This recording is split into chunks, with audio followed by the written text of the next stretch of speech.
Yeah, you know what time it is.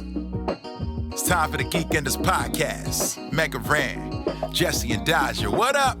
Let's go. Yo, it's the weekend. Yeah, it's time to geek out. Let it begin. Go on, stream and shout. It's Jesse and Dodger, so give them a follow and see what the Geekenders are all about. Yo, it's the weekend.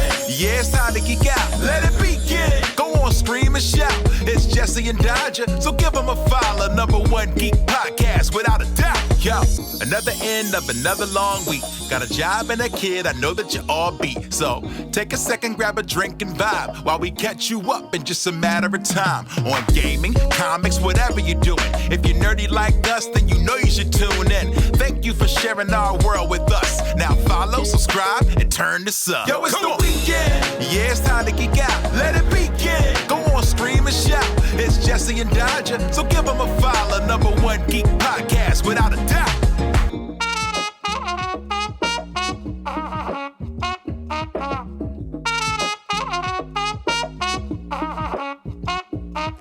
Hello, everybody, and welcome to Geekenders, episode 3, with Sips. Hello.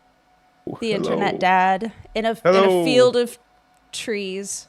And oh my god, I need a green screen. I gotta hide my shameful hoarding mess back. It's unbelievable. You guys all have like nice offices with stuff nicely displayed or whatever. This is very new for me. What am I doing? What are you talking about? What are you? I'm looking at your thing, cabinet with like 2 computer towers. Nothing's happening there. I have a sign hanging here that says F to death, and it is on the table, not even hung up. I got an orange wall with nothing on it. You're doing fine. None of this is. Wait, is my wall the same as Dodger's wall? What the hell is happening? I don't know. I'm just realizing that it says that we're still talking about Crichton's homework. You have matching walls. Are you guys in the same place right now? We are actually in the same room. This has been a long con. We fooled the internet for years. Yeah. I've never noticed that, actually. We have very similarly colored walls, yeah. I don't like it. Mine is called Peach Posy. That's the Mine color. is called the orange that was here when I moved in. Nice. Yeah. Maybe it's Peach Posy. I promise you it's not. I had to move all of my stuff quickly off the ground because I had some flooding. So all of the priceless artifacts you see behind me right now, I had to rescue them. Oh. Yeah. So what was on the shelf to begin with? More crap that needed to be rescued from a previous flooding. So I was literally about to say you've had multiple floods at this place, yes, correct? Yes, yeah. The first one was really bad. The second one was not too bad, but still a little bit. It's if I leave stuff on the ground, which I tend to do, and it's not in a plastic container or whatever, it'll just get wrecked at some point because of the flooding. How much flooding are we talking about? By the way, I just want to point out, it has been so long since I've seen you. And the first thing I hear from you is, I live underwater. What is happening? Well, lots changed. I mean, And he's what got a can tortoise. I say? I didn't know that. That was a new thing that I learned. I've had a tortoise for a while, yeah. Whoa, hold on.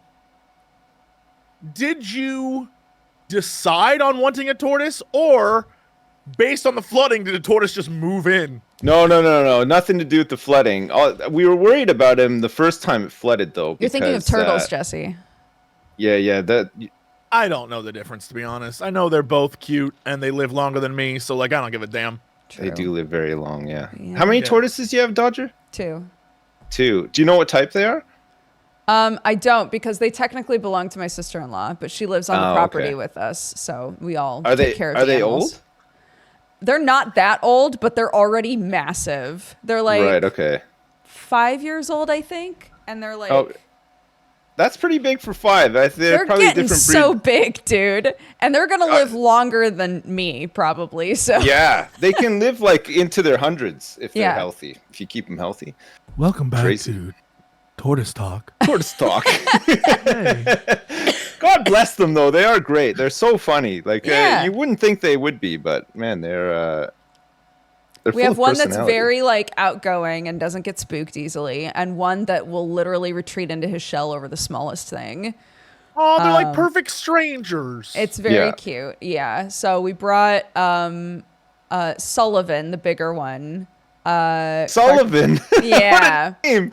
That's a great name. That's such a strong name. Yeah. We brought him in for Clarky's show and tell, and it was a banger. Everybody loved him, but I was given so many warnings. Like, apparently Nancy brought her tortoise when she was younger in, and the tortoise just shit everywhere. Yeah. So they were like, it should be fine, but you might want to have like puppy pads or something just in case he poops everywhere. And he didn't. Shout out to Sullivan. He crushed it. Job Sullivan, man. Yeah. Jeez. I think I would have pooped everywhere. Our tortoise is named Terry, and we didn't get him because of anything to do with the flooding. My kids saw him in the pet store and really wanted to get him. He was only a baby. He was like the size of a coin. He was like so small. And now he's like 4, How big is he now? Maybe 5. And he's like that big now. He's pretty big. Yeah. Pretty big. He's not here though. He's not here right now. He's my mother-in-law's babysitting him and has been for a couple of months because we went away and she had to look after him, and then I was too lazy to go get him when we got back, and then the garage flooded, and then my heater stopped working because you need to keep him. We don't hibernate him because he's still small. So if he gets too cold, he'll just naturally try to hibernate, which we don't want him to do yet. Like maybe next year we'll do it, but our tortoises don't hibernate. I do know that, but they don't like the cold. So they basically just sit in their little heated apartment, and they'll just hang out in there all the time. Do you have like a heat lamp for them and stuff? You have like a spot lamp. They live outside, but they live in it's an old chicken coop that's been like heavily insulated and has a big heat lamp in it. So they can just hang out in there and be nice and toasty. Nice. What, Jesse? I woke up at 7 a.m. for this. Come on. I haven't had coffee today. Listen to me. Listen how I'm talking. She lives on a farm. I'm a mess. It's so interesting. Turtle talk.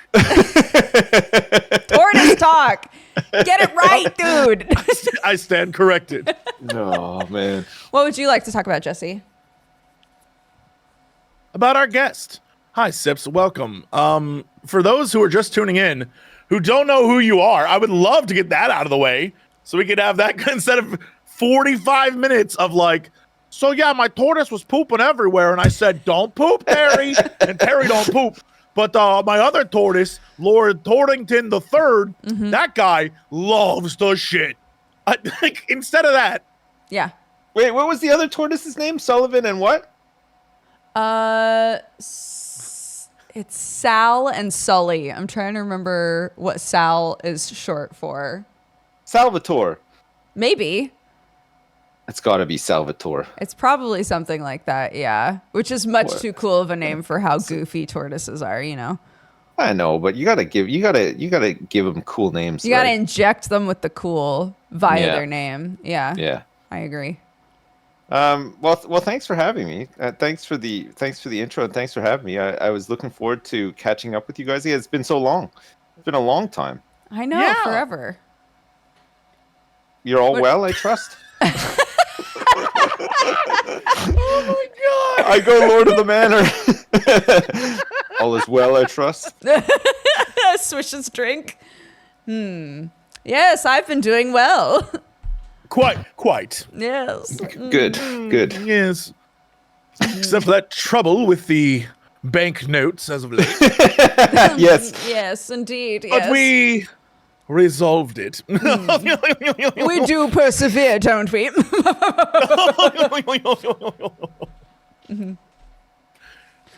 Sips, what have you been playing aside from Farm Simulator? That's it. That's all I've been playing. What was I playing before that? The Sims. I played The Sims 4 for a bit.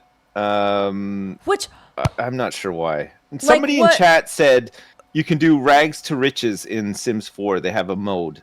And I thought, that sounds amazing. And he's like, yeah, I had to live on the beach and I had to borrow hot dogs from people to eat and stuff. And it sounded hilarious. So I was like, yeah, okay, I'll try that. And then it's okay, but it's like, it's the Sims, right? You can just like min-max all your skills and stuff. So Time out. Yeah. Can you start over with that, but join us up here with our drinks and then say everything you said before, like, I had a wonderful time. I had to pretend I lived on a beach and steal hot dogs. No, I mean I like the sound of it, but you know it was just like it was fun. But then while I was playing it, the new DLC was about to come out, which I was kind of excited to try. But now I just got like I'm stuck playing Farming Sim now. I started playing it and I got a whole bunch of mods for it. Because I did a rags to riches thing in The Sims, and I thought, I'm going to do a rags to riches thing in Farming Simulator 22. So I started with a wheelbarrow and a shovel, and a hedge trimmer, like one of those whippersnapper things for the grass. Yep. And I literally used the shovel to put grass into a wheelbarrow and walk it to the store for $20. That's how I started. Who is paying you $20 for grass? Well, they do. I mean, it's not a lot. It's like, well, it's a simulation, right? So you speed up time or whatever. You probably make like $20 mowing lawns in the summer or whatever when you're a kid. It's like the same thing. I mean, okay, yeah, that's right. Sure. Mowing lawns is different than I cut grass and cut some grass and then went went to a store and said, will someone please buy this? I leased one of those John Deere sit-on mowers as well because I thought grass is where it's at. This is where I'm going to make all my money. Quickly realized that there is no money in grass, not that kind of grass anyway. You know, and, same in real life. Yeah, so I started chopping down trees and selling wood. That worked out and stuff, and then I went into debt. And I almost ran completely out of money, but I managed to pull myself up by the bootstraps and really knuckle down. And I prayed hard, and now you should see my farm. Now it's crazy. I don't have any debt. I got harvesters, tractor. I got like 3 tractors. I tell you what, they're not cheap either. I got them secondhand, but I mean, still, it's been fun. It's been fun, and it feels like I've been doing it for a very long time, and I'm just so tired as well. But it's fun. A real rags to riches story. Rags to riches story. Yeah.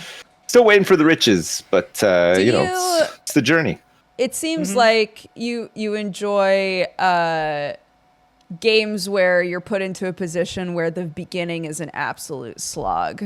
It seems like you are putting yourself into that position on purpose. I think it's not even so much the beginning. I just like games that are a bit of a slog. I mean, I played a lot of Overwatch in my time, which is a huge slog. Yep.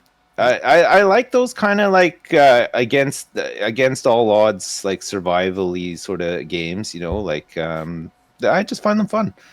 Zomboid sort of, like Project Zomboid. You ever play that? It's pretty fun. So, God, did I play Project Zomboid? Is that the one where it's like 2.5? I get all the zombie games mixed up. Yes, it's that one. Yeah.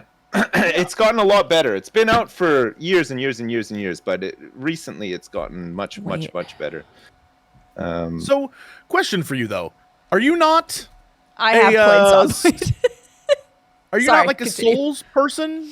No, I am not. I feel like I don't understand them or the appeal. I feel like you just explained it though. I know. Just explained it. I know, but the genre makes me feel old. Like it's just so weird, isn't it? Like I've never taken a liking to them. Like the theme of them, everything just seems like so depressing to me. Like I don't know. I was about to say, is it because it's like really dark and depressing, and the stories are always feels a bit, yeah. And I just like I get like what they're about and the point of them and stuff, but like I don't know. I find them like a bit frustrating because it's just mechanical tests, right? Like it's just it's figuring out patterns, knowing patterns, memorizing them, and then like getting through. And I guess there's some satisfaction in it or whatever, but I don't know. It's just it doesn't gel with me, I can't really do it.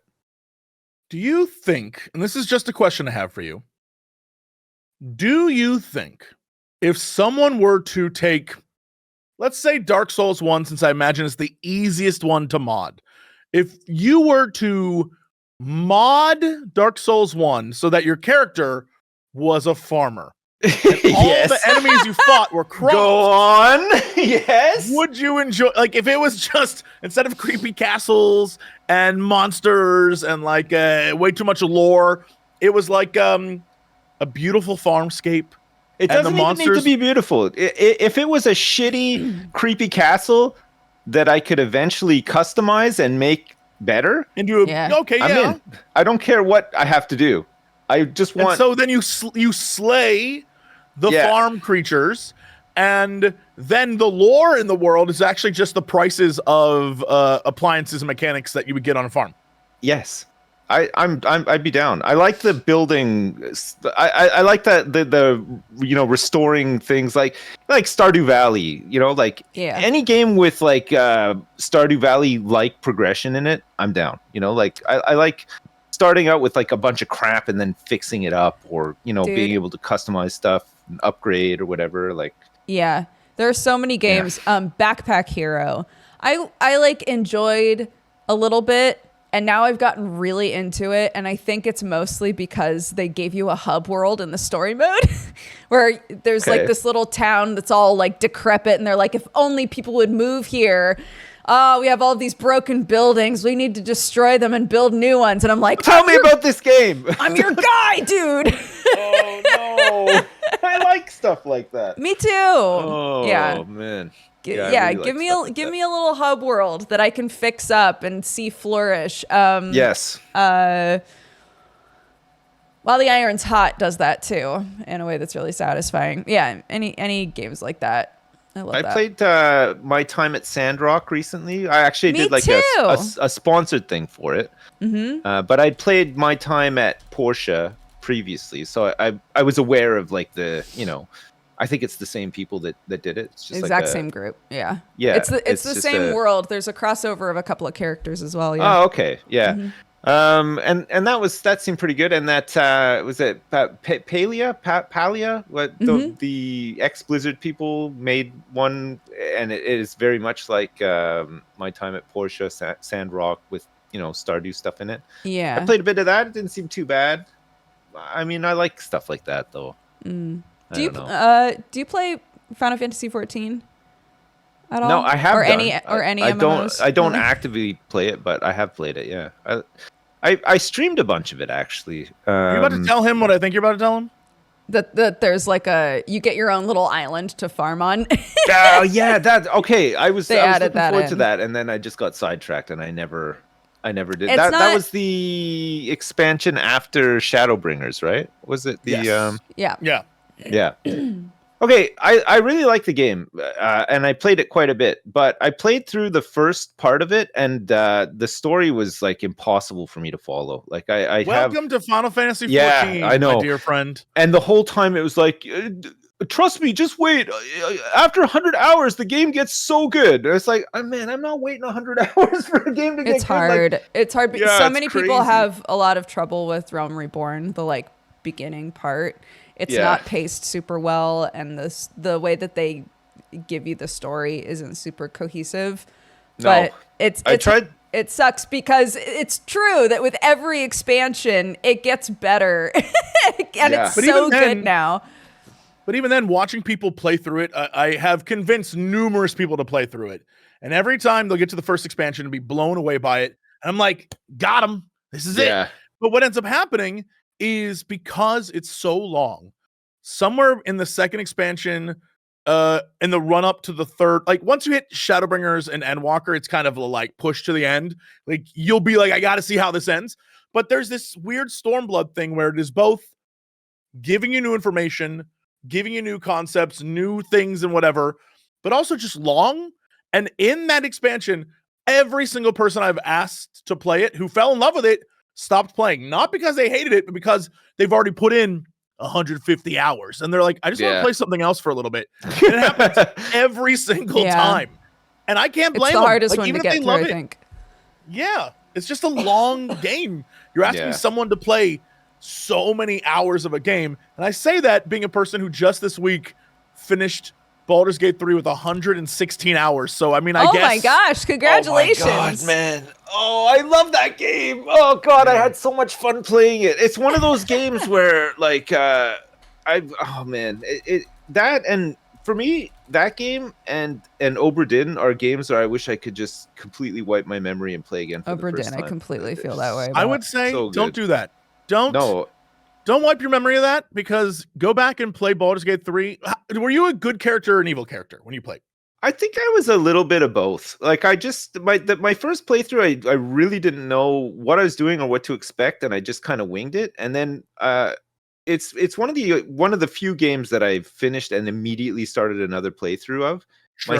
My second playthrough that I started, I was trying to kind of line things up so I could see stuff that I hadn't seen, and I just became the worst evil person ever by accident. Like, I just ended up screwing so many things up, and everybody died. Like, the whole druid grove was killed, and like it was miserable. Yeah, it was so bad. And when my first campaign was Jesse the Good, I was just like, every good choice. My whole thing was, anyone who said I need your help, I must help them. I am the goodest, best boy. I am a hero. And it was fine. And at the end, I got like an incredible ending I was so proud of. I was like, this is amazing. And I decided to play through again, knowing all the things that I know, as not like a dark urge, not like a forcefully evil guy, just the biggest ass who ever lived. Like a terrible person. And now, because I know what happens, I already have long cons planned for every character. People were like, Jesse the Evil, why would he take that dog as a pet? And I was like, you fools. You don't know what happens in Act 3, do you? I do. And I'm like just waiting for like the worst outcome of everything. Oh, I'm very excited. It's going to be great. It's such a fantastic game. I really enjoyed playing it a lot. But I think I played it too much at the same time, and was quite happy to take a break. But it's definitely one that I'll go back and probably do a playthrough, because I think you can get such a different experience every time through. It feels like, there's enough characters, and there's enough situations where so much in that game. Your choices matter and stuff. It's really great. That kind of upset me. I was all set this week to play New Game Plus of Alan Wake 2. I was really excited. I love that game. I was thrilled to go in. I was going to just easy mode it so I could see the new content. And then I looked online just real quick, like, what's the new content? It's a few notes and things, and then one additional ending. And I was like, I want new stuff. So I may hold off a little bit on that, because I was way more excited for seeing new stuff in the game and like new cutscenes and new this and that. It's really not what I wanted it to be, but oh well, what are you gonna do? Played Alan Wake. Is it like a detective game? Is Alan Wake a detective? Am I remembering this right? So the first Alan Wake is about a writer and his wife who go to a cabin so he can like find himself again. They get in a fight, and the next thing you know, she's missing and apparently drowned in the lake. But the game does one of those things that it's very Twin Peaksy, or literally just it keeps resetting, and it's like, is it real? What's going on? And Alan is trying to figure out. He's going around town trying to solve the mystery of where his wife went, but he's not a detective. He's just like a dude who writes. But the stuff he's writing is coming true, or maybe it already was true and he's writing about it. Who knows? So that's the first game. And then the second game is not just a follow-up of that, but it's kind of the continuation of the Remedy verse, which is everything that Remedy as a company has done in some way links together. And what that way is, we're slowly finding out. The best way to describe it is if you played Control, that's kind of like the above thing. And then every other Remedy game branches off from Control. And so it's fascinating. It's a thing to get caught up in. And if you're like, except Max Payne in name only, because they don't own the name Max Payne. But trust me when I say Max Payne is involved, Quantum Break is involved. It's all involved. We're just kind of like, it feels like that part when everyone was still obsessed with Marvel, at least for me, and you were like, "Oh, I can't wait for Avengers to be so good." Yeah, it's that space where everything's kind of coming together. Sam was told the bullet time thing, right? The one with the yes. Okay. Sam was told literally not to play Alan Wake 2 unless he's played Control. Do you think that that's a good call? I would say Control will inform a lot of the mystery of Alan Wake 2. There'll be a lot of things you'll be like, interesting, but it isn't necessary. I would wonder what playing Alan Wake 2 would make you think about playing Control, because there's so much of the government organization that you could play Control now with new information. Right. I don't know. Same thing with Quantum Break. If you haven't played Quantum Break, there is no reason to play it before Alan Wake 2. But if you have played it, there are things in there where you're like, stop. Same with Max Payne. Are these games scary? Are they like horror games, or are they Control isn't necessarily has a some horror. unsettling stuff in it. Yeah, Control isn't a horror game. It's more of an action game. It's very cool, but there are some horror elements to it for sure. Control is Alan Wake an SCP game. Yeah, Alan Wake's a horror game for sure. Alan Wake 1 is more of an action-y game with horror elements. Alan Wake 2 is just flat-out horror game. Like Resident Evil 7, the one in the It is. They very much pull a lot of stuff from Resident Evil 7. Even the inventory system is very Resident Evil. Yeah. I could not play Resident Evil 7. Like, I actually had to close my eyes and put like clown music on and stuff to try to. I couldn't handle it. The setting and everything was just. It was. I hated going through like that old shitty house. You know, like it was all.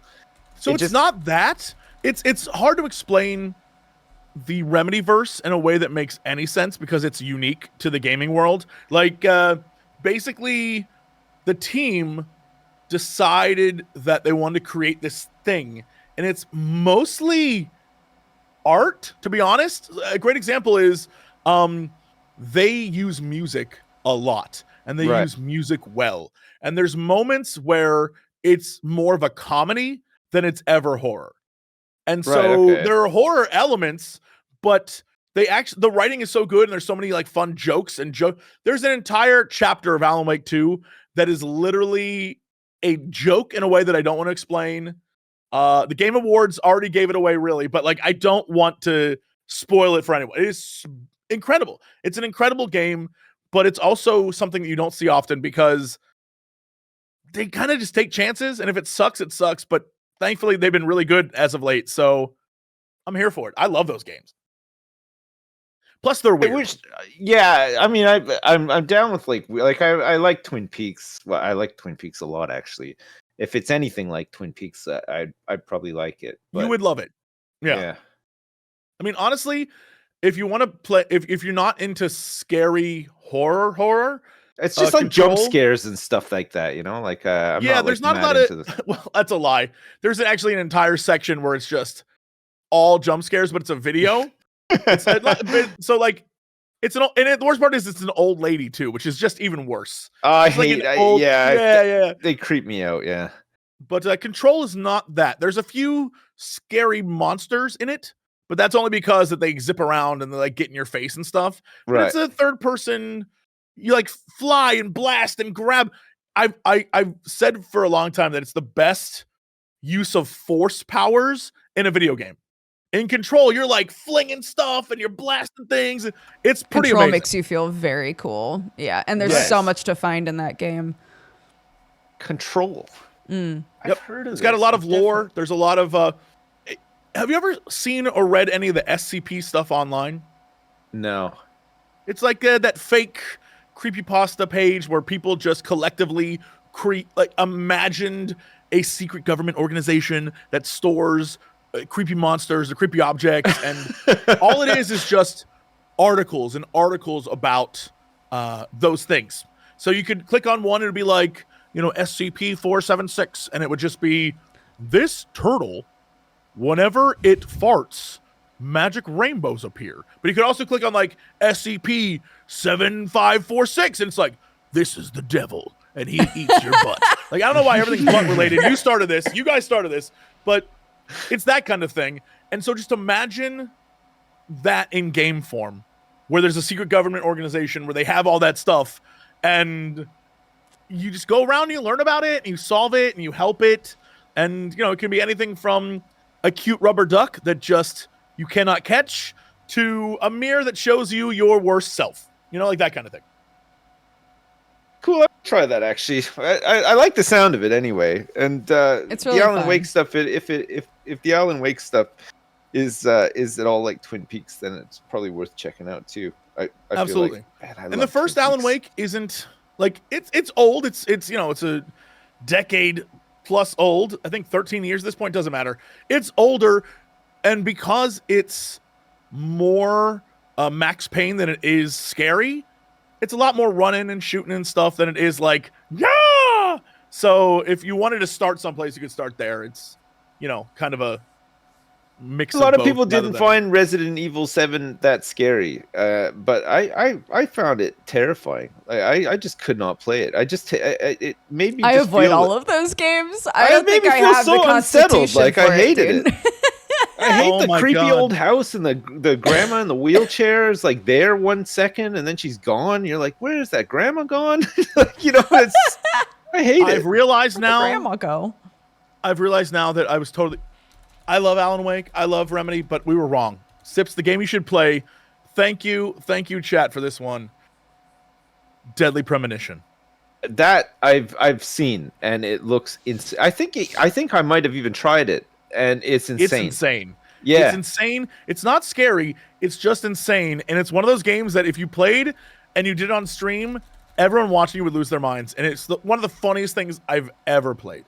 It's genuinely goofy insane. Yeah, I've seen how goofy and insane it can be. It's people always mention that alongside Twin Peaks as well. They're always like, it's like Twin Peaks video game, but like I couldn't see it when I saw clips of it. I was like, this looks insane, like actually fully insane. And I mean, don't get me wrong, there's parts of Twin Peaks that are just completely insane as well, but not like that.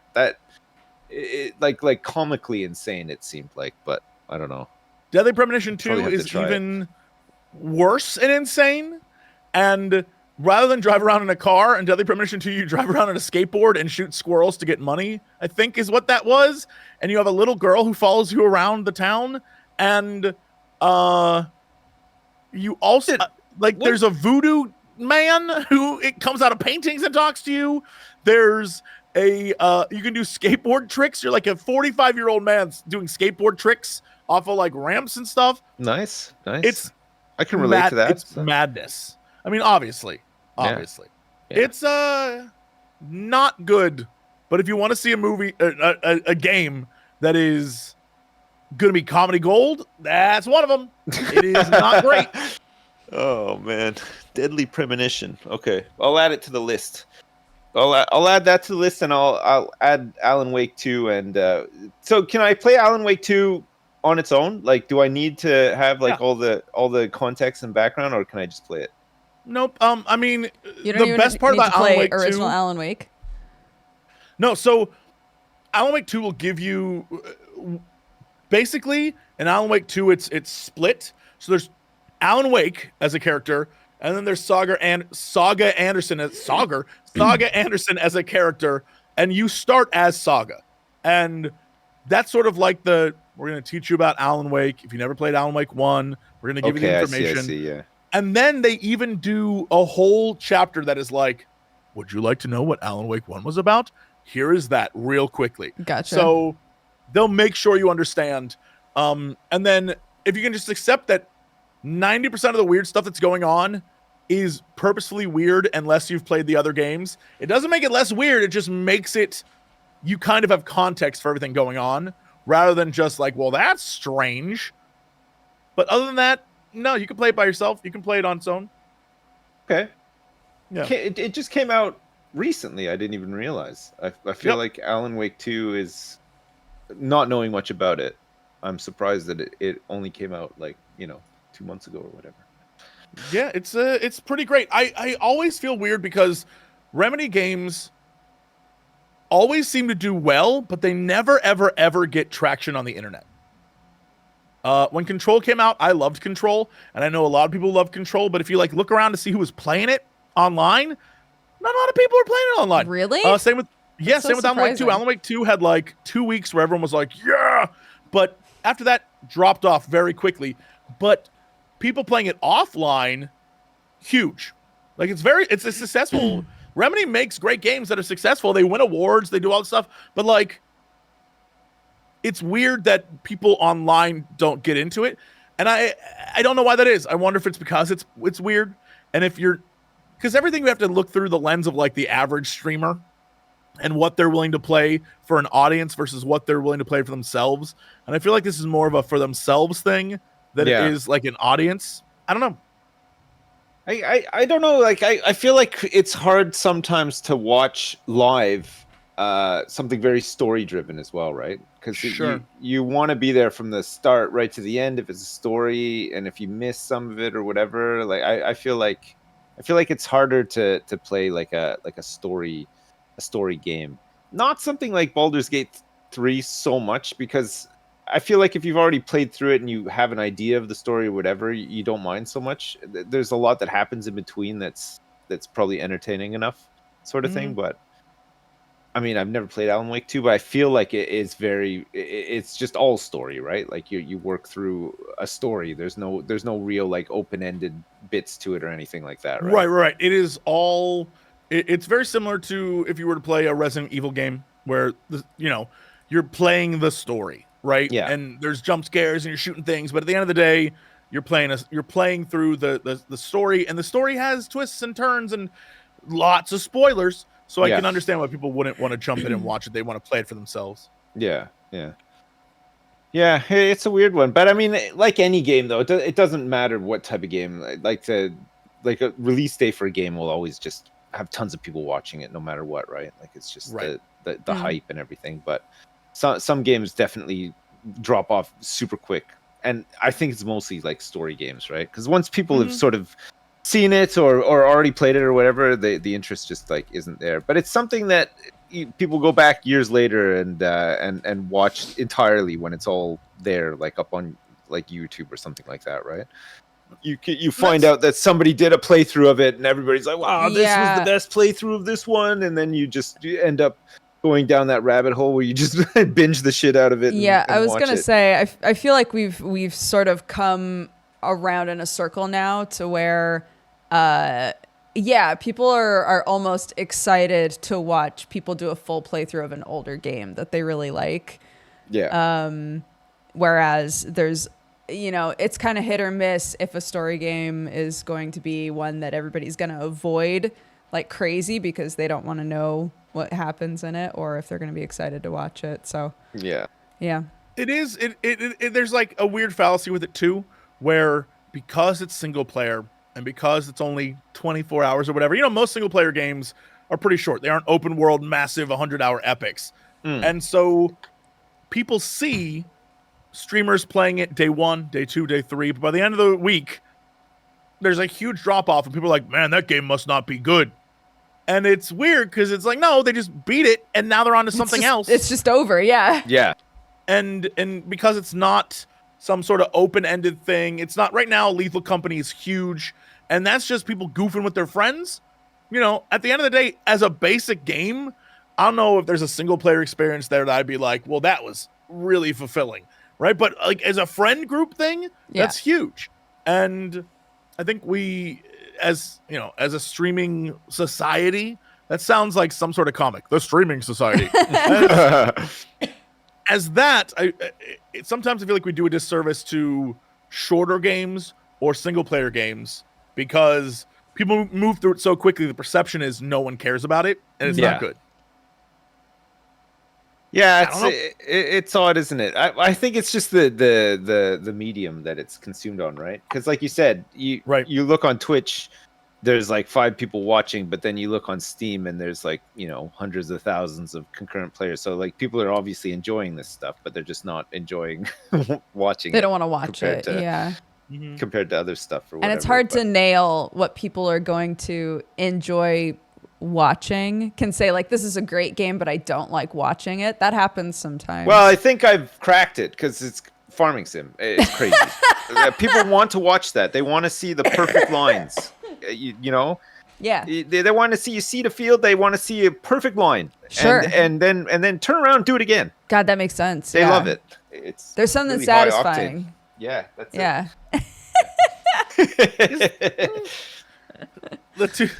You know what? I don't know that Dodger, who's on a farm, is the source that I want to take that information from.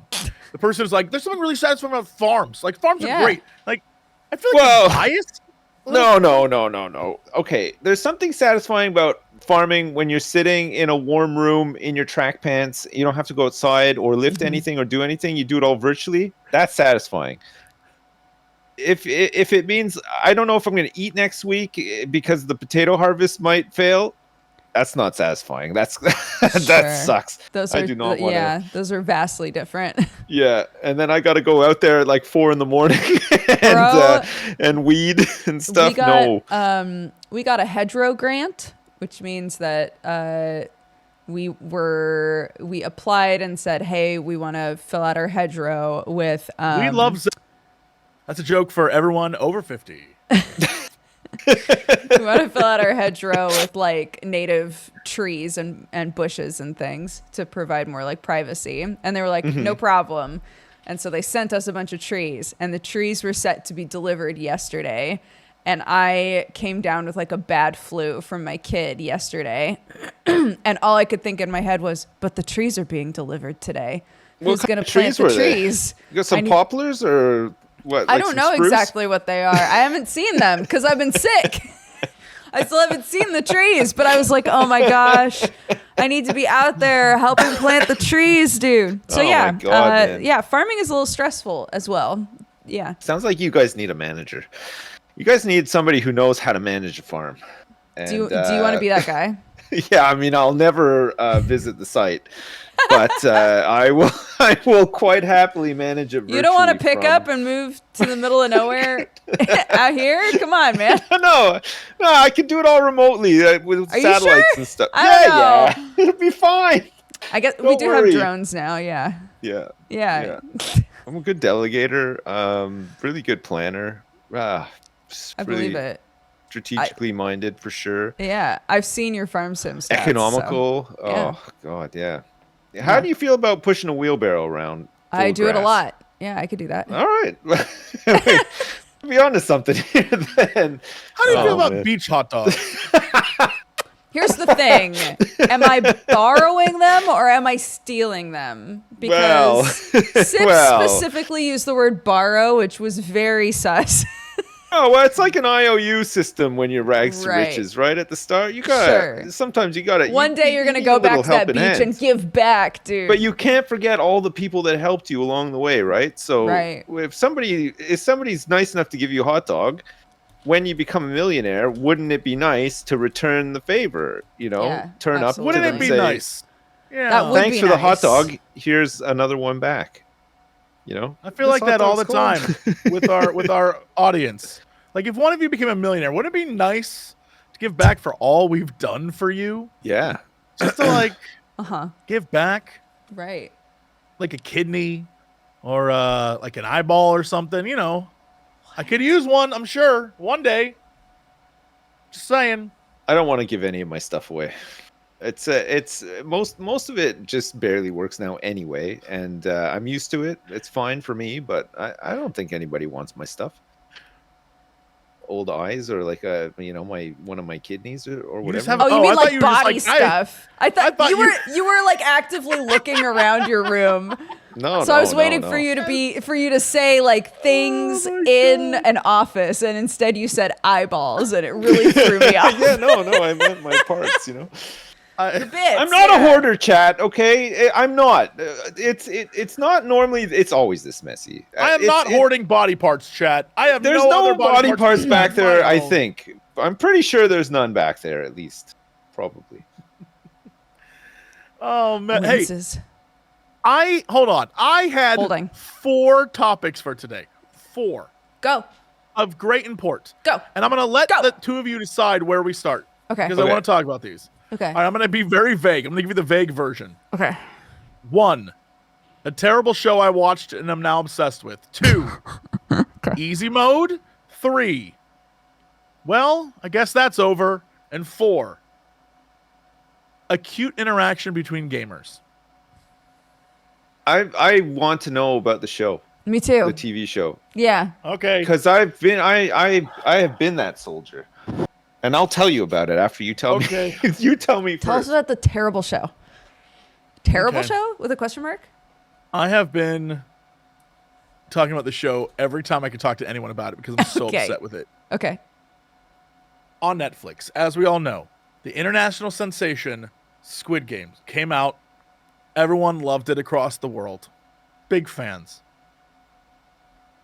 They released recently a reality show version of it. Yeah. And that reality show version might be the most atrocious piece of garbage I've ever seen in my entire life. Let me explain it to you. Did people actually get injured on that as well? Like, yes, they did. You know what? And there are lawsuits because of all sorts of stuff, yeah. Good, because it's trash. Anyway, not good that they get hurt. Good that they're suing them because it's trash. Yeah. Anyway, let me just set up the show. Imagine the terrifying Squid Game, but it's, not real. But they are competing for $4-point-something million, and that's a lot of money. Jesus, that's the prize. Yes, every person I think is worth $10,000. And there's like 400 some people on the show. Yeah, so already we're starting with like 500-ish people. We're already starting. This is a reality show. This is a reality show where usually reality shows are like 15, 20, 30 people. This is 400 plus, 450 plus people. So already going in, there's no way you could possibly care about anyone at all. And so the reality show portion of it, of like creating the story and crafting a narrative, already out the window. Nonsense. And then it's Squid Game. So people die in this show.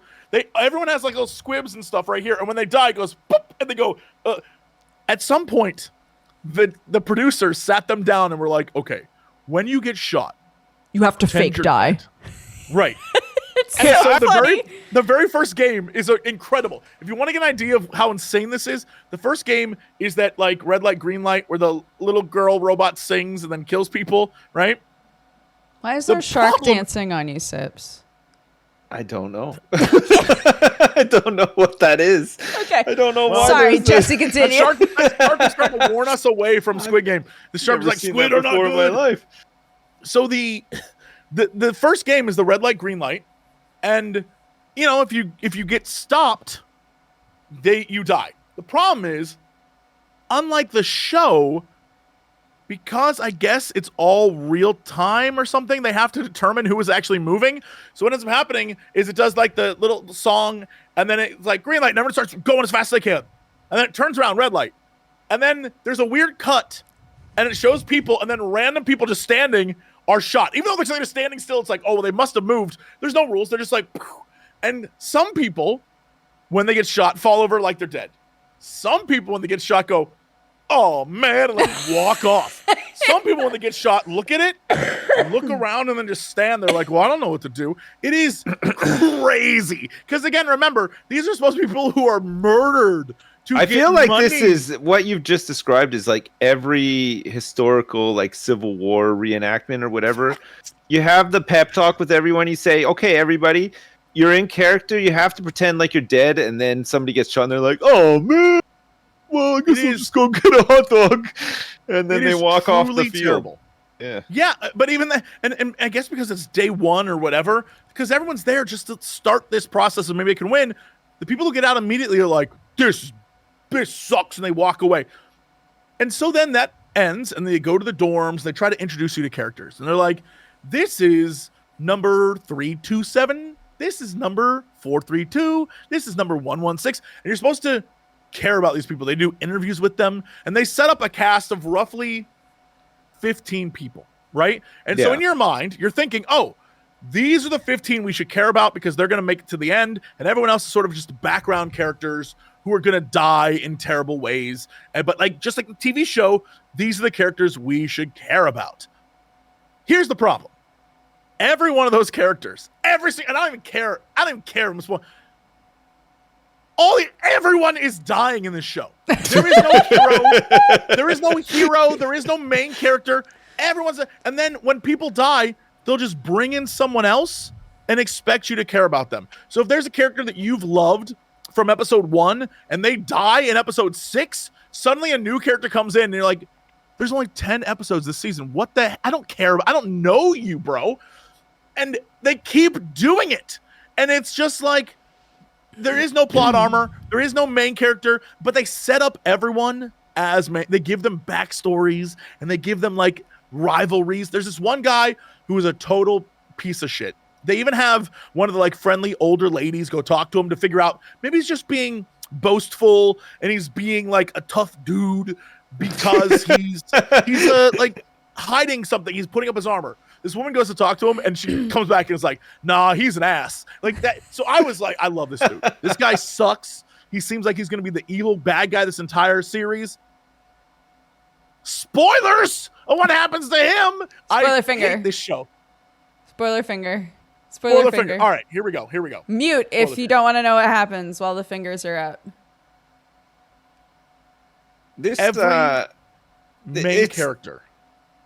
They introduce this guy and his mom, and it's like this crazy thing where the guy and the mom are fighting through this together, and the mom's like, I just want to prove that I can do this. The guy is like, I almost died in real life, and I just want to like challenge myself. And they're the cutest friends in the world. And the mom's like, you can do this, baby. I love you. And what ends up happening is they end up having a picnic together, and that picnic leads them to one of them has to die. And the mom is like, well, I'm not going to. Yeah. And the mom's like, I'm not going to give up. I'm going to fight to the end. And the son is like, well, so what ends up happening is they win a treat for everybody, which was the picnic. And the treat and the picnic. So everyone, it was like there's 2 people per picnic thing, and everyone pairs up together with their best friend. And the mom and the son, of course, eat the picnic together. But the twist is, everyone eating a picnic together has to compete with the person eating the picnic with them, and one of them is going to die, right? And so that's the like conceit of that thing. And so the mom and the son play marbles, and the mom is like, look, because everyone thinks the mom's just going to give up so the son can win. She's like, no, I'm going to challenge you to this. I want you to earn this. And so they compete. The mom loses potentially on purpose. She like clearly throws one of the marbles way off, but it doesn't matter because she competes the rest of the time. And the mom, hilariously, she like sits down, her chest explodes, and then she just goes, it's so funny.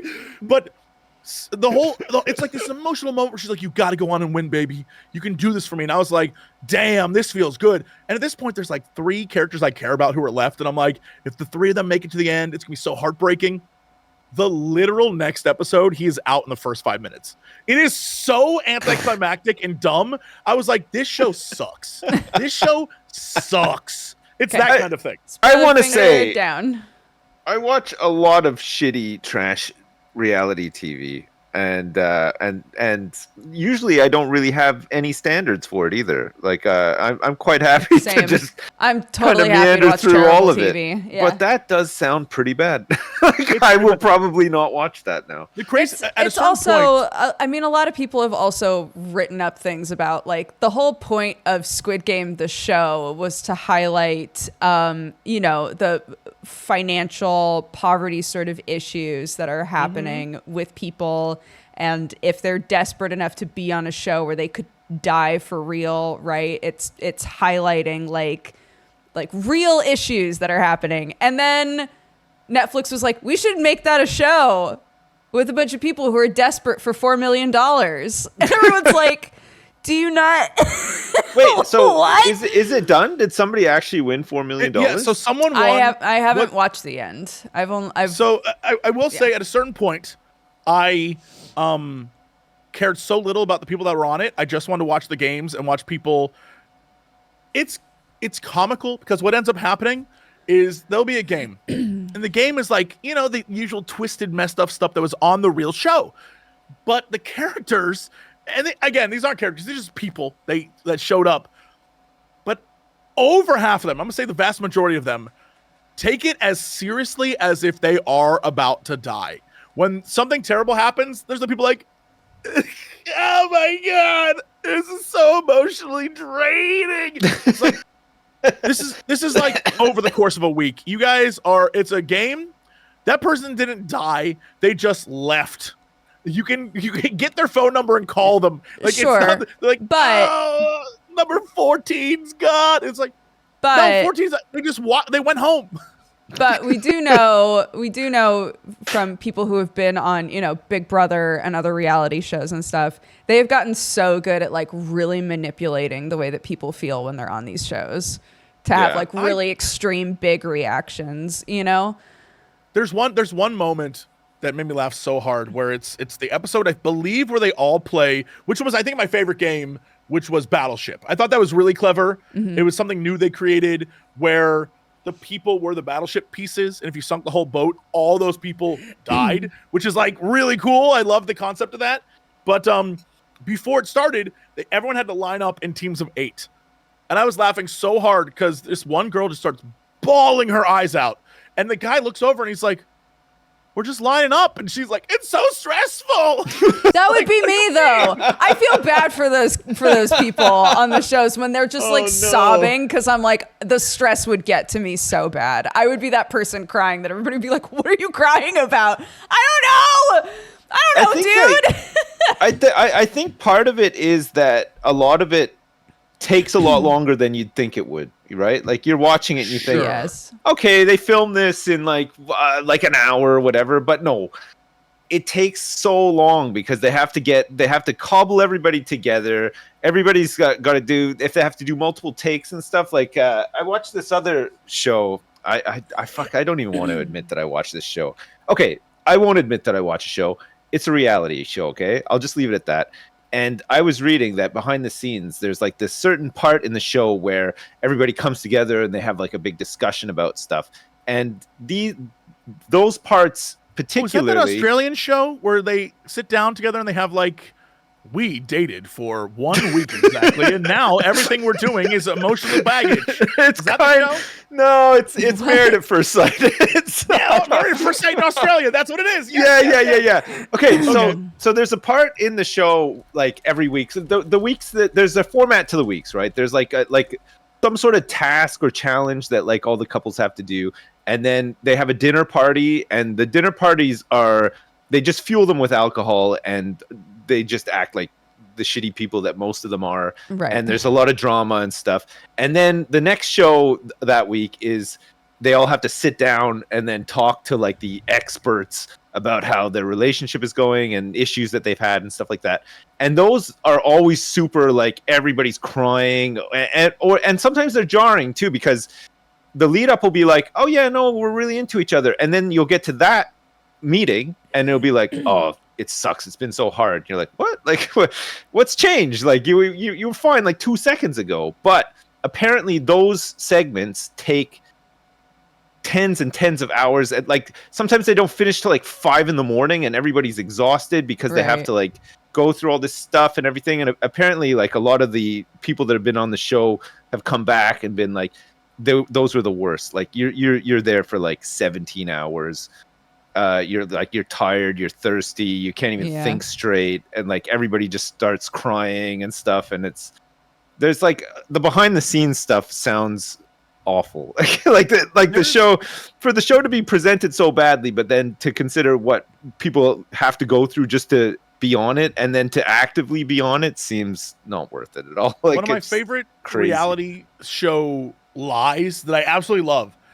Every cooking show is a lie. It's insane to me. Basically what happens is, let's say the three of us are let's say we're the judges. Okay. And there's 4 people cooking for us. What ends up happening is they do the cooking bit. They have 20 minutes or whatever to cook. They cook the food.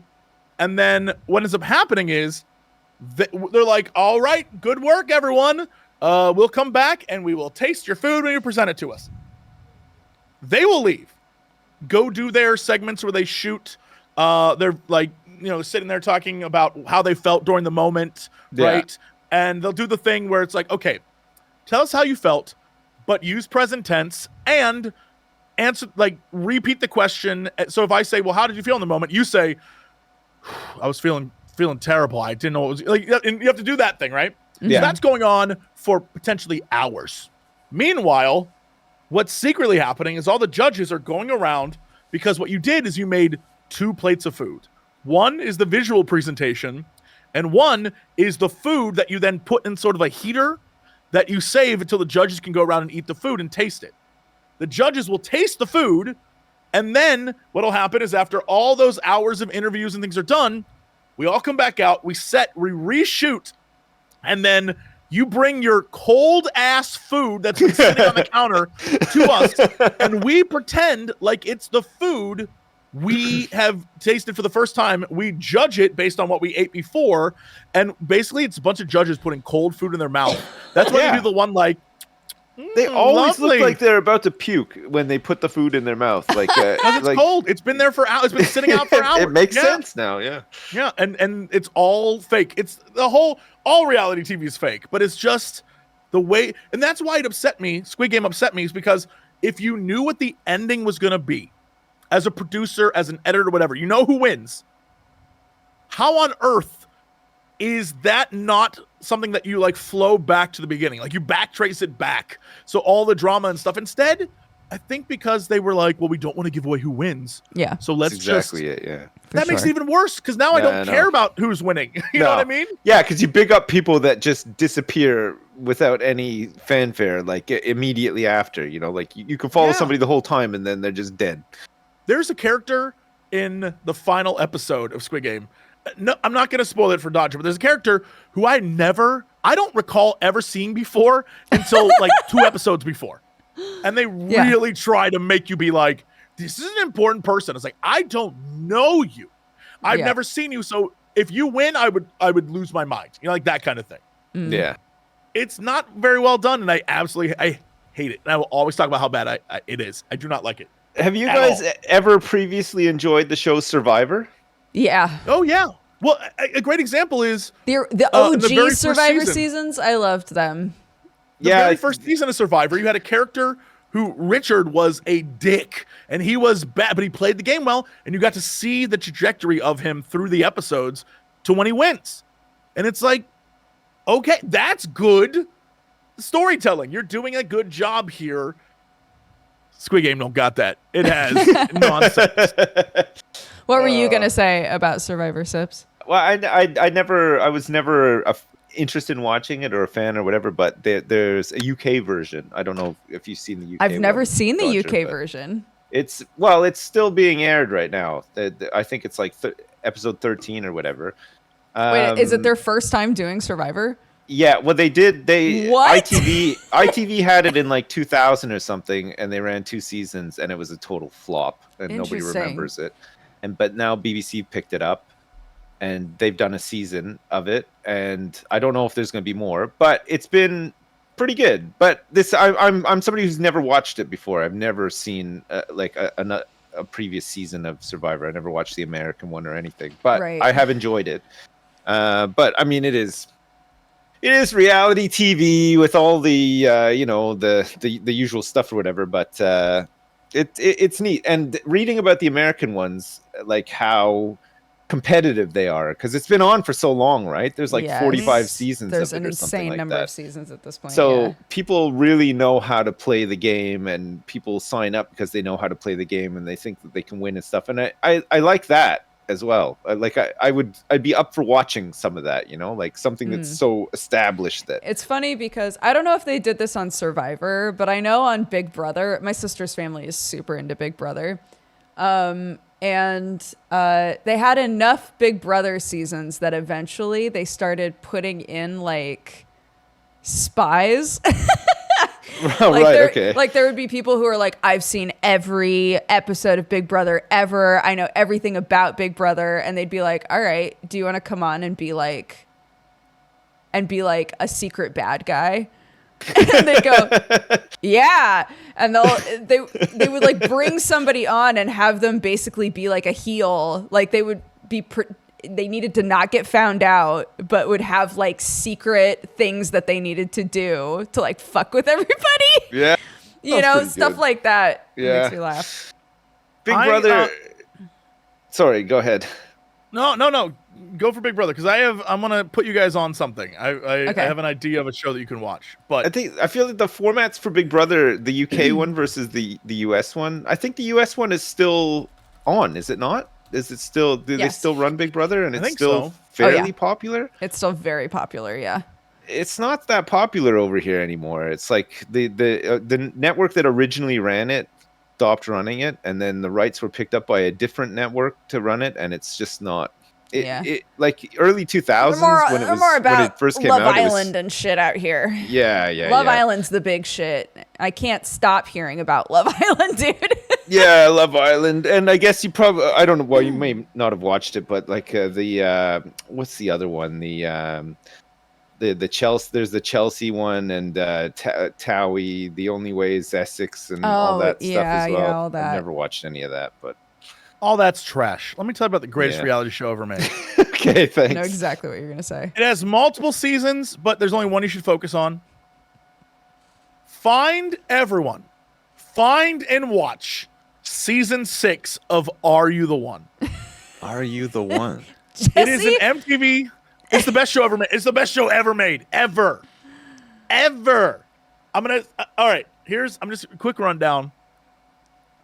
Are You the One is an MTV reality show in which 11 couples, 22 people, are put in a house. In the case of season 6, I believe it's in Hawaii.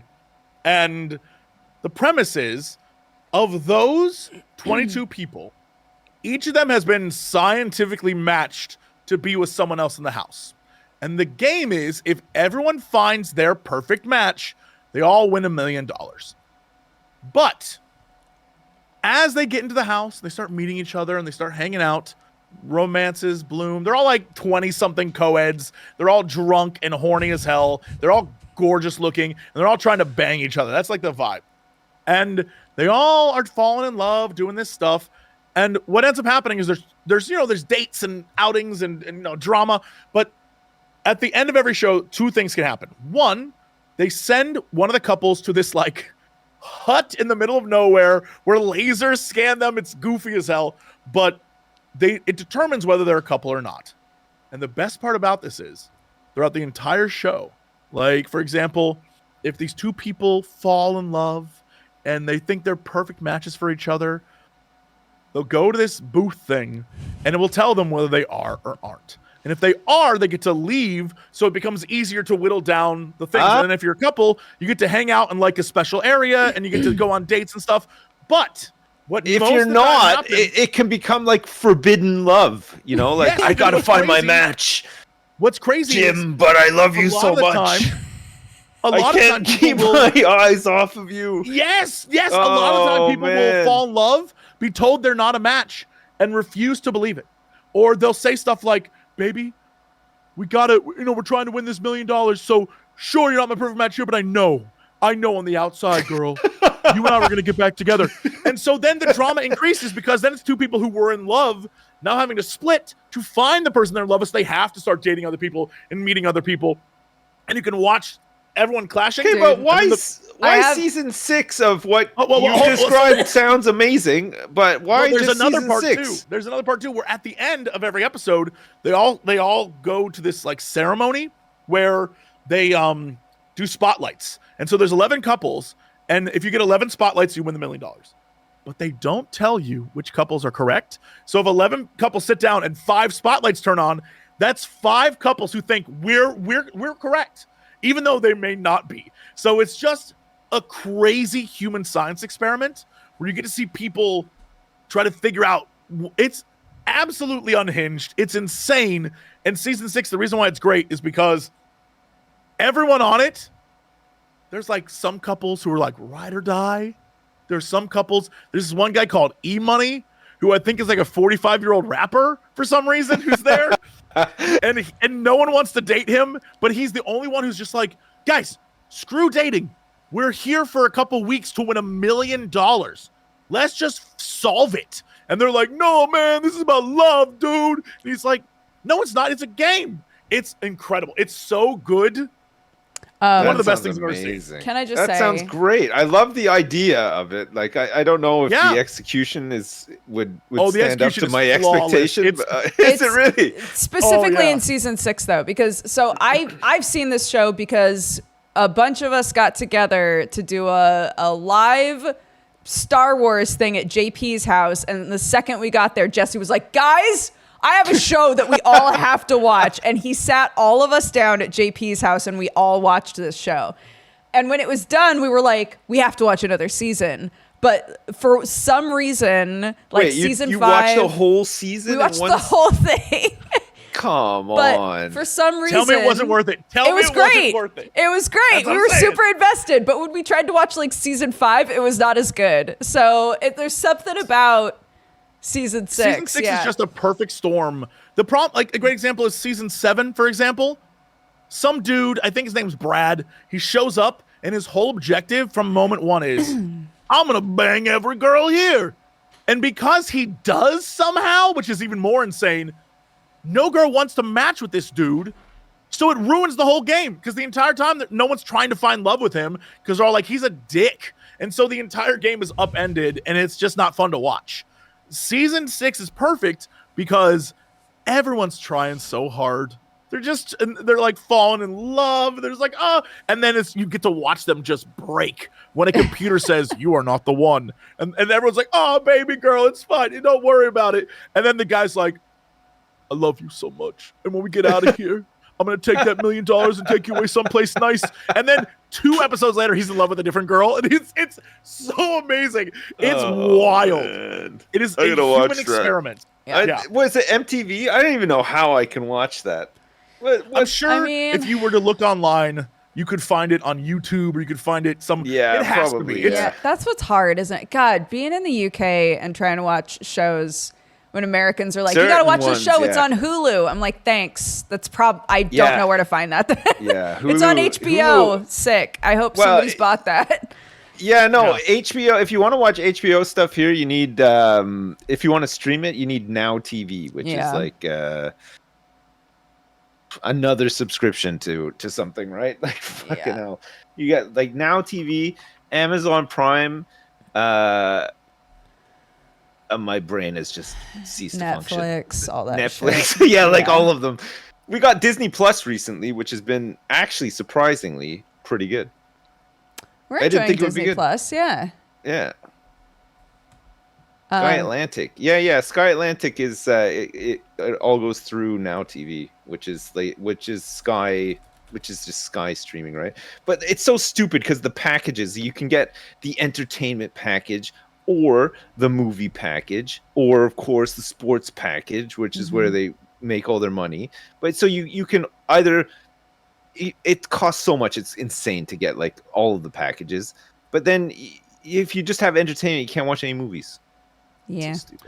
So really quickly, yes. I had to look this up specifically. Where can you watch Are the One Season 6? It is on Paramount Plus right now. It's on Paramount? I have that. Yeah. Paramount it comes Plus. You have right now. Paramount Plus. But it's also on, if you have YouTube TV, it's on there too. I don't know who the hell has that. Crendor does, actually. Never mind. Crendor loves YouTube TV. Has it, loves it. He watches Family Feud on there like a crazy man. And and then a bunch of other things. But if you have a cable thing, you can watch it on MTV.com, apparently. So, there you go. Look at that. Okay. It sounds great. It honestly sounds great. It sounds like the format sounds amazing, actually, for a reality show. You would love it. Yeah. And the best part is you only need the commitment of 1 season, and it is how many episodes? 10? It's 11 total episodes, and it'll fly by. You'll be like, this is the best thing. You'll come back to me. You'll say, you were right. That changed my life. I can't believe I've never seen anything like that ever. You're gonna love it. You're gonna love it. And check it out. That sounds great. Yeah, Jesse spent 2 whole episodes of Cox and Crendor talking about this. I did, and I will continue to talk about it because it's the best show I've ever seen in my life. It is like watching a science experiment in real time. It is amazing. Can I ask you a question, Jesse? Yeah, of course. Have you watched all of the Disney Plus Star Wars shows? I have. So many of them. I know. How have you watched every single one, well, and I will confidently say most are not great. Yeah, so I watched a video where it was pitched that Andor is the best one out of all of them, and I would love to know if you agree. Okay, great. Yeah. Andor does what Star Wars should have always done, which is Star Wars is a concept, right? It is a galaxy far, far away with cool ships and whatever. And for some reason, for all these years, everyone has focused on like laser swords and some guy named Skywalker and like everyone that we've seen, like some dude named Glorbus McGlorbus in a movie now has a whole show. You know what I mean? It's just insane. But Andor, what it does is it says, this is a galaxy where like, we're going to tell you a heist story. We're going to tell you a political thriller. We're going to tell you a prison break. We're going to like, it's stories that are actual stories that are written well that just happen to be in Star Wars. I see. And have Star Wars things going on. Like, you know, when you think of the Empire, right? The bad guys, you think of this big ships and the guys with the guns and Andor, the Empire is literally evil bureaucracy and like evil CIA. You know what I mean? And they're trying to prevent terrorism, but it's like that kind of thing. It's a thriller rather than just like my name is Gorvin Clorvis and I am the last of the Jedi. It's none of that shit. It's literally just like an amazing story, but in the Star Wars universe. And I would love more of that. If they could just do that. They need to do like a couple of like Buster Scruggs for Star Wars, you know? You need like a 15 minutes, nobody's talking, just some dude digging a ditch on Tatooine or something like that, you know, with some music. You know, why not? Just try it out. Just see how it goes. Like there's an anime, I guess it's anime. It's more like short films, and some are more anime-y and some are more just cartoony. But they have that in that version, and some of them are amazing, and some of them are hot garbage. But it's fun to see those, like, they exist, they have those, but it's not what I think you're talking about, which is just like, my name short is stories. Snorpin Borpin. I'm a moisture farmer. Yeah. No, I mean, I don't know if I really want to follow the whole story of Snorpin Borpin, but like, you know, just 15 like minutes? 15 minutes, like a slice of life sort of thing. I'd be down. Why not? Yeah. You know, the problem with Star Wars is they just assume people want to see certain characters way more than they do. Like, there is no way R2-D2 and C-3PO are in every damn... It's a universe. They can't be every time they need a droid, it's like, Alaska, I'm here. It's like, what the hell are you doing here? He's like, well, there's a billion droids, but I figured I'd show up for some fucking reason. It sucks. And I'm so over it. But I still watch every single one because I played WoW for 15 years, even 10 years after it was boring to me. So, you know. Wait, you have not played WoW in some time, though, right? Don't worry, I'm not going to talk about WoW at any length, but I'm just interested to know, did you play Dragonflight at all, or no, you're done? I have not played it at all. All right, okay. I got to the end of Shadowlands, like the main bit. Right. Saw all the grinding they wanted me to do and pieced out. I was like, I can't do this anymore. Right. And even though everyone was like, dude, Dragonflight is really good, I just can't go back. And then I watched, we talked about this before, we watched BlizzCon, and I sat there just like, cool, it looks awesome, and I'd love to give it a shot. And then about 30 seconds later, I was like, nah, bro, I can't do it. Yeah, no, fair enough. No, I was just curious because I know that you have been a WoW enjoyer. Well, previously had been a WoW enjoyer. I wasn't sure. It's a weird... I feel like WoW is how I see Twitter at the moment. This is going to be a stretch, but follow me here. Human beings, for some weird reason, we have this tolerance built into us where we can take so much crap before we finally say enough is enough. And we will sit there and we will take it. And WoW, for me, for years, I was like, I don't think I like this, but I've been playing so long and I like my character and I like my friends and I like this and this and this, and I justify reasons to stay, but I keep experiencing things that I was just like, this sucks. Why am I grinding out rep? What am I doing? What is happening? And I think Twitter, X, whatever the hell we're calling it now, is in that same space where everyone's like, I know we should leave. This sucks. But they keep staying because they're so invested in what already existed, they can't run away. And it becomes habitual as well, right? You're used to using something. You don't want to you weren't looking to change, but the platform has changed, right beneath you, sort of thing. I get it, but I read an article about the topic of like why we stick with stuff longer than we should. And what's crazy isn't the reasoning of why we do it, but what happens when everyone decides they're done. I'm trying to remember what website it was about, but it was about a website where it slowly got worse and worse and worse. And the engineers and the executives and everyone was like, well, you know what? They're not complaining. They're not doing anything wrong. So let's just add more transactions and add more this. Like, no one said anything yet. Even though users were not feeling it when asked. No one really left, right? People said it sucked, but they kept staying. So people kept, just like what they're doing with Twitter right now, adding more terrible things. Yeah. And there was a point, that's sort of this tipping point, where no matter what happens, people will bolt. Just like MySpace or just like, Tumblr or whatever. They'll just leave. There'll be a mass exodus, and it won't be one thing that happens. It'll just suddenly people will start disappearing.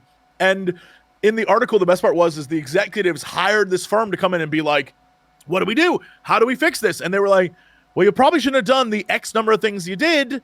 It's way too late now. You guys are done. Like, this is how things work. And it's a strange human thing where we all just agree cosmically that we're done with the thing and just leave. I find the weird thing for me, I don't know if you guys are the same, but with subscriptions, like, okay, take your example. You got to the end of Shadowlands and you saw the grinding and you were like, okay, I'm done. Did you cancel your sub at that point? You're like, I'm canceling my sub and I'm done.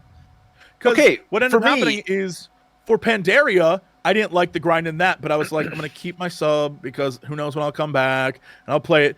And I hated that I kept my sub then, but I sucked it up. Yeah. And for Shadowlands, I was like, no. You were so angry that you actually just unsubscribed. Yeah. Yep. Right. I mean, for me, I would say I'm done and not even uninstall the game or anything. Like, I would just move on. Yeah. And then I would look at my bank statement a year later and be like, oh, shit. I've been subbed this whole time. Like it's happened so many times to me where I just stopped playing something, but you forget that you're subbed to stuff sometimes. And they bank on that too. Yeah, even if you aren't playing, you'll still be paying. Well, okay, Final Fantasy 14 is a good example. I played it, I enjoyed it, I was subbed, and the way that you have to do your subscription on that the MOG portal website thing. Yeah, it's so annoying. The MOG station sucks. Yeah. So I was subscribed to that game. I didn't play it for like 2 years, and I paid a subscription to it for like. What are you doing over there? Are you just on the phone? It's just fucking. It's one of those things. It just happens, but I don't know. It just feels bad, I should have just canceled it. I'm not a big fan of the subscription model in general. But I'm also not a big fan of what the alternative is, which is Battle Pass. I hate that as well. And I would be happy if we went back to the world of you paid $60 for this game and that's it. Sure. But I guess that's never happening anymore. That's done. We're done. I like the format of a Battle Pass if it's just a way to organize like some progression. It's not something you have to buy. If you bought the game and they just do like fun seasons of like achievements with like little goodies and giveaways and stuff, and it's in the format of a battle pass and it gives you some framework to work towards these things. I like it, but I don't want to pay $60 again just for a bunch of cosmetics. You know what I mean? Sure. Like even though it's like it's more enticing because it's like it's structured. It's like in a format or whatever, and there's like a currency or whatever. But like I don't mind the idea of a battle pass. I just don't want to pay for a battle pass. You know what I mean? Like having seasons and having things you can earn and work towards is great. Yeah, and I think that is awesome. The problem is a lot of the battle pass stuff is if you want this new character, you have to earn it by grinding. Yeah, giving us feels your like money. Shit too. That sucks. Don't do that. I was gonna say, so this week I played a bunch of Lego Fortnite, which I was completely convinced was just Battle Royale Fortnite, but with Lego, and it's not. It's Lego Minecraft basically, but using the Fortnite engine. And when I loaded it up, they've sort of switched up the way that the just base page of Fortnite looks. It's much more of like you've opened up Fortnite and now here are the games you can play inside of Fortnite. So I think so it's not you've opened up Fortnite and here is the shop. It's basically just a huge shop. Well, I mean, Fortnite full on just runs on FOMO, and the FOMO is completely wrapped into their like battle pass. And with the battle pass, it's like if you have the battle pass and you're consistently playing, you will get enough in-game currency through the battle pass that you can buy the battle pass again next month without paying any money. Yeah. As long as you're playing a lot. And so I was like, this is kind of nice because Lego Fortnite is free, right? And it's not associated with the Battle Royale situation at all. So I'm free, right? So I started playing it and I was like, this is really fun. And then I made the mistake of asking myself, how do you get different Lego bodies? Oh no. And the body, hold on, let me change our topic. The bodies. Lego bodies. Lego bodies. So you want costumes. Yes. You want some like red red pants. I was just curious. Yeah. Like how do I make my own Lego person, right? Currently you can't, but the skins that you have gotten in normal Fortnite, some of them have Lego versions. And now all of the ones that you can get through the battle pass now have Lego versions. So like this current battle pass has the skins that you would normally get for this battle pass, and then along with it, it's like, and there's also the Lego version of this hot cat man. And I'm like, I do want to be a hot cat man in Lego, but then I have to play Fortnite. Just hold on, real quick. Yeah. Dukes, what do you consider a hot cat Lego man? I'll show you a picture. You'll show me a picture. Great. I'll show you a picture of the current hot. There are many. There's a character who's named Meowsles who's fantastic, but there's a different Catman this time. Have you ever heard of a show or watched a show called Miraculous before? There's like a, I don't want to say sexy cat boy because it doesn't sound very good, but there is a male character who dresses up like a cat in that show. Right. It made me think of it when you mentioned it. Sorry. It's a kid show. I typed in sexy Lego cat hoping I'd find it and did not find what I want. Cat Noir, is that who you're talking about? No, what I got was sexy Bionicle. Okay, I'm sending you guys in our Discord call. Okay. Are you showing it on the screen? I'm gonna send you a picture as well. Of this guy. Okay. Oh, you have to show it to everyone. Just like you have to show this. There's the Catman. No, but that's not the Lego version. That's just a Catman named Oscar.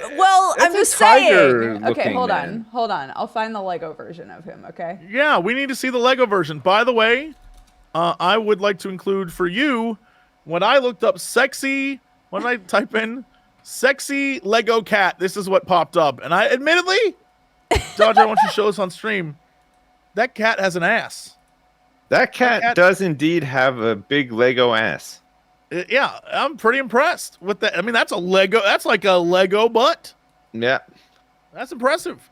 Plus, that's artistic, so we're fine. We're within the terms of service. See, I just posted a picture of the character I was describing to you. There he is. That's what when you said Catboy, that's what I thought of. I thought of a Catboy. Yeah. Know? That is that's a Catboy. I believe that's also I just went to twitch.tv/DexBonds. That's not correct. That's me. I want to see, are people looking at this on the, hey, are you seeing this, people? I can't see this. I got to look. They saw it. They already saw it. Oh, man, I missed Oscar. out on people. So, okay, so what happened then? Did you buy this skin? No. Okay. No. But I had enough V-Bucks in my account that I got the battle pass so that I could potentially get a good Lego skin in the future. Okay, and then I was like, am I going to play Fortnite now, though, to, like, get Lego bodies? Is that the cycle? It's not the Battle Royale, though? Lego Fortnite? No. Yeah. It's Minecraft. It's Minecraft. It's Minecraft. Well, you just play on your own and build stuff. You can play with up to 8 people. And, yeah, you just build a base. It's all Lego. It's super cute. It's really fun. I think there's some stuff that they need to. There's some quality of life stuff. Fortnite? Because it's in the Fortnite engine, and it's inside. You have to open up Fortnite to play it. Minecraft. No, I'm saying it's Minecraft. Is it like, so that you have a touchstone the mentally. original Fortnite? Because before Fortnite was Battle Royale, it had a PvE thing, right? Where it's what Fortnite used to be. You had to build a base and defend it against zombies. Right? It's that. So it's that, but imagine that everybody's Lego. Right. Yeah. God, I forgot that Fortnite used to be a game that you would log in to like build and defend against purple men trying to kill you. Yeah, and they didn't have a battle pass. Okay, how about this though? Farming Simulator, right? Yeah. They could have a cattle pass, and you could work your way through this bad boy by, harvesting up some fields and stuff like that. What would you get? I would not pay for this.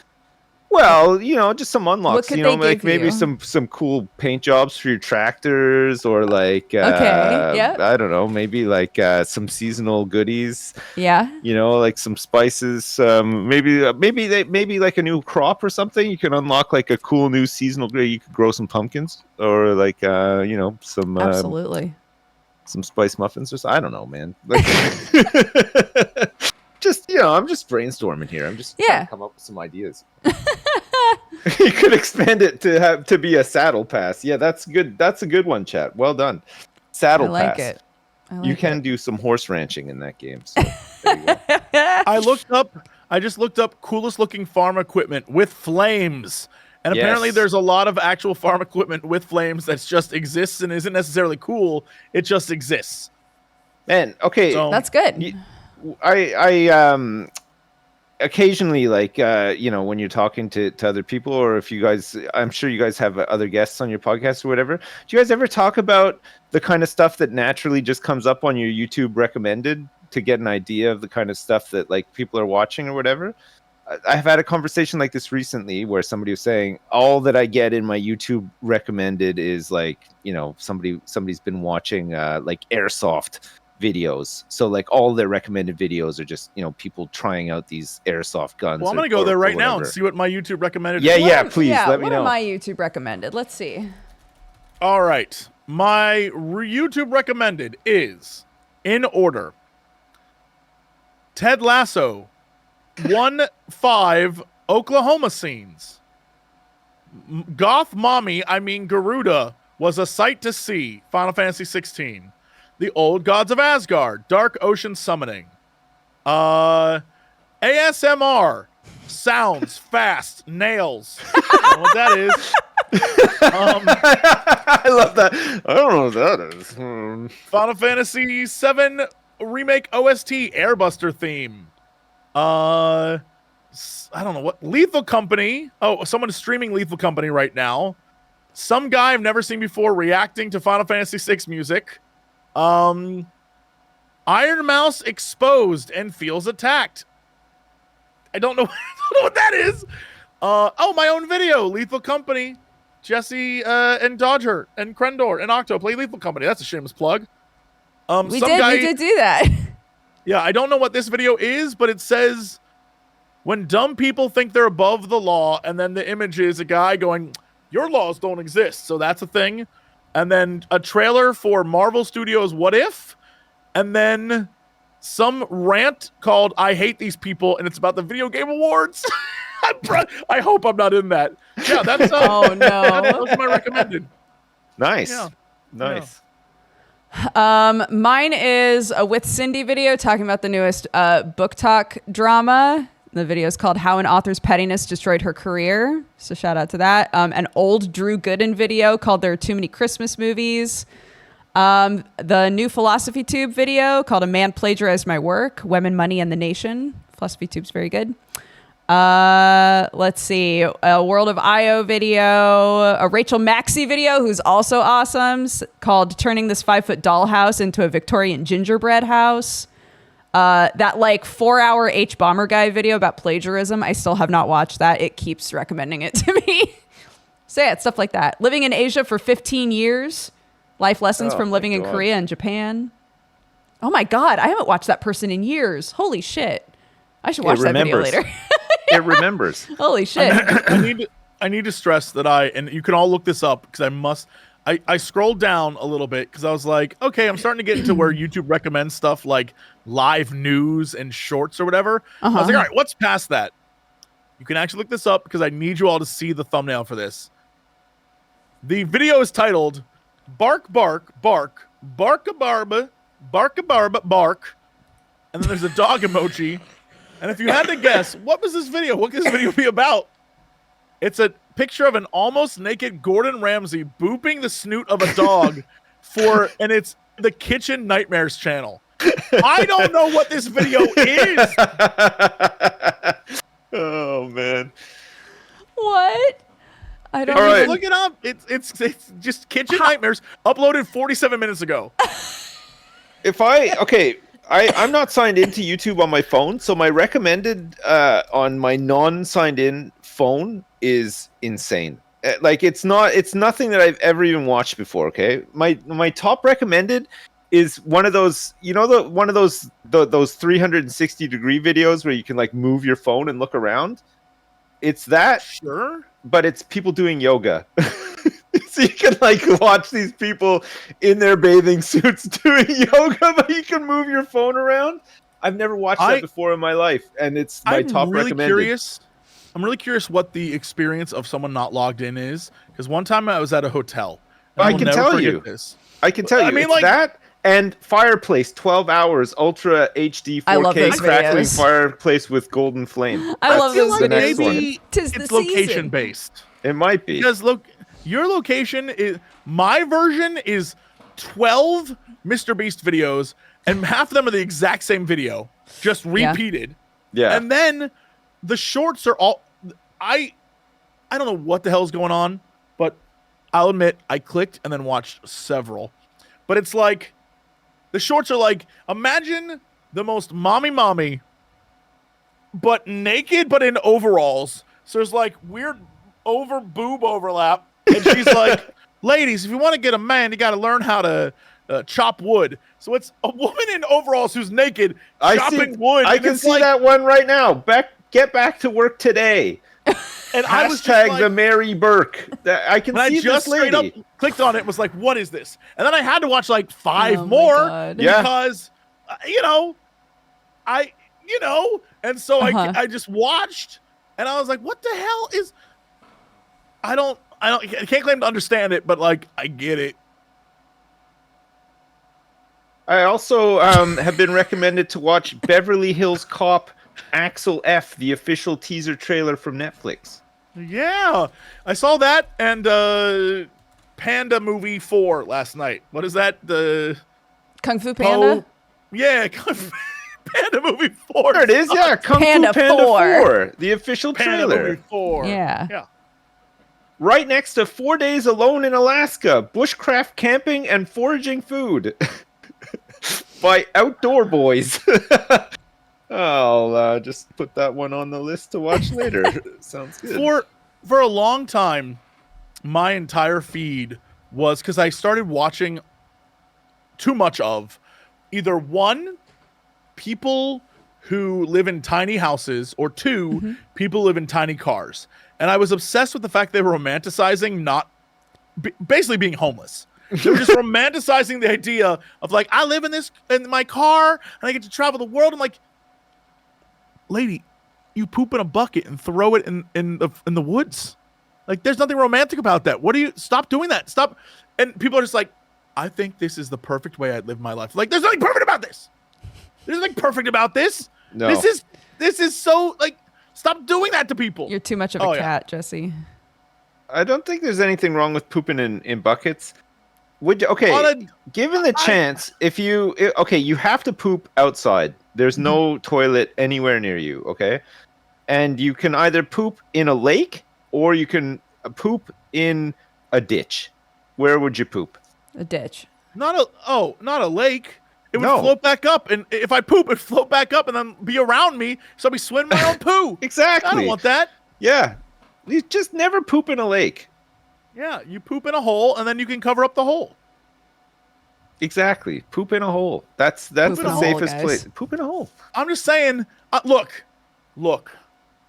If you're pooping in a bucket, no matter how much you wash that bucket, you got to store that bucket somewhere. So you got a poop bucket in your car with you at all times, y'all. That's not good. You shouldn't be around a poop bucket. Hold on. Pushes up glasses. Most of those situations, they have a compostable toilet of some sort, and then it's really no different than the toilet that's already in your house. I swear to God, I thought you were about to push up your glasses and go. The big difference is the S-bend. Poop is not as gross as you think it is. Some people actually eat poop. Actually, they've done studies, and actually there are poop particles all over your house no matter what you do. Yeah. So actually 98% poop if you think about it. So, you know. I have 2 guinea pigs, and they eat their own poop all the time. Like they'll just actually. I've actually watched them like suck a poop out of their own ass with their mouth before. I think it's like part of their digestion, like, I don't know, their gut flora or some, I don't know, but like they do it. Yep. What is happening? Sorry. No, that's okay. It's honestly, it is the perfect segue because we need to start the wrap up process. But perfect. God. Yeah, excellent. So, Sips, on the spot, I need you to recommend for homework. Keep in mind, we have done none of the homework so far from anyone, including ourselves. Okay. Right. I want you to give everybody homework of a show, a movie, a game, a book, something that you think everyone should give a shot that maybe they wouldn't always. Okay, what are the previous homeworks? Because I some obvious ones that chat will just roll their eyes at. I don't want to double up on homework here. Sure. Mine was Bluey, which has been the easiest homework so far, I would like to add. Mine was 5 episodes of Bluey. Jesse's was 5 episodes of Ted Lasso. Right. Joe Fudge did 5 episodes of Black Sails. Crendor told everyone to watch 5 episodes of The Family Feud. Right. I did. It's great. Yeah, that was easy. And now it's you. Okay, I'll give you an option between 2. Okay. Okay. No, a show I watched. You gotta pick one. Oh, never mind. You have to pick one. Okay. I'll let you guys choose that. A show that I watched and enjoyed recently, or an all-time classic show. All-time classic. Come on. All-time classic, right? All right. I'll give you the order then. It's a simple one. Okay. You gotta watch. Kraken also gave one. Sorry, it was a game though, so I think you're good. Okay. You have to watch all of it, though. It's not enough to just watch 5. And I don't even think you'd be able to watch 5 anyway. If you're only going to watch like 5 to 7 episodes, the first season of Twin Peaks is like 7 episodes long. It's so good. That's the best homework I've ever had. Done. Easy. Done. Finished it. The second season trails off at some point and then comes back at the end, and it's all right. And then there's a movie in between that you need to watch called Fire Walk with Me. Yeah. And then you have to watch the whole thing through, probably multiple times, because the first time will not make much sense, but it's amazing. You have to watch Twin Peaks, the newer one, the 2017 one. Was it Twin Peaks? Was it The Resurrection? I can't remember. I would love to do a watch along of Twin Peaks with you, Dodger. I would love to be in the room with you when you watch The that Return. show. I've tried watching the first episode of Twin Peaks multiple times, and I've never continued to the second episode. You have to get through the first episode. The first series, the season 1 is incredible. It's so good. It's really, really good. It really starts to heat up, like kind of maybe 2 episodes in. Plus, there's backwards talking. That's oh man. There's books that you can get as well in between. Before you read before you watch The Return, there's 2 books that you can get that are in the format of like classified dossiers, like FBI, like CIA dossiers on the residents of Twin Peaks, but also supernatural alien. This is turning into big homework, Sips. It's big, but you won't regret it. It's so good. What's the other thing? Oh yeah, what was the other thing? I was gonna say watch 5 episodes of The Bear. It's kind of stressful, but I love that show. Yeah, it's really good. I've already done that. But yeah, I think most people have watched it. Done. But Twin Peaks been around for a long time, and it's surprisingly not most people have watched it, and it is really good. I can't recommend it enough. It's so good. It's like, it sounds like Twin Peaks is your passion, so I think we should go with that. No, it's not even like that. It's like a mega passion or whatever. It's just so good. It's if you like David Lynch stuff, it is. I feel like it's among his best stuff. You know, it's weird, but just so good. Man, The Return is so great. God, I love that so much.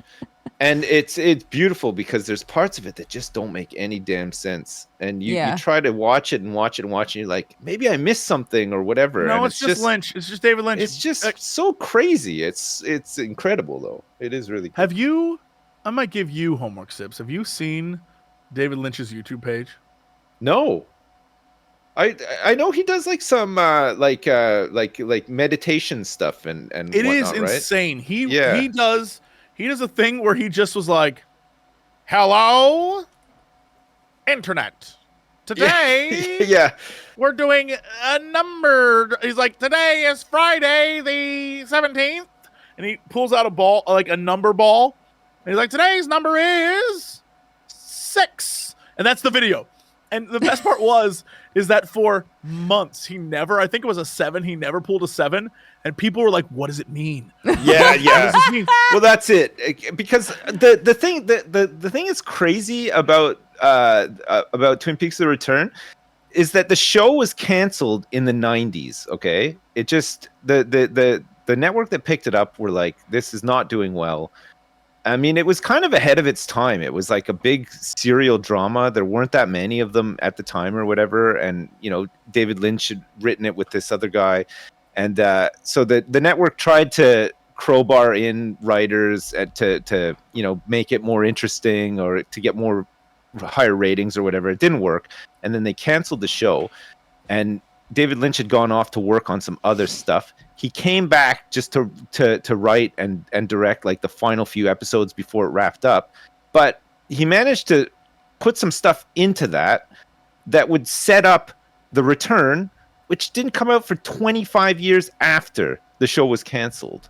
And he literally says in it, insane. "I'll see you in 25 years" or whatever. Yes, like, in it.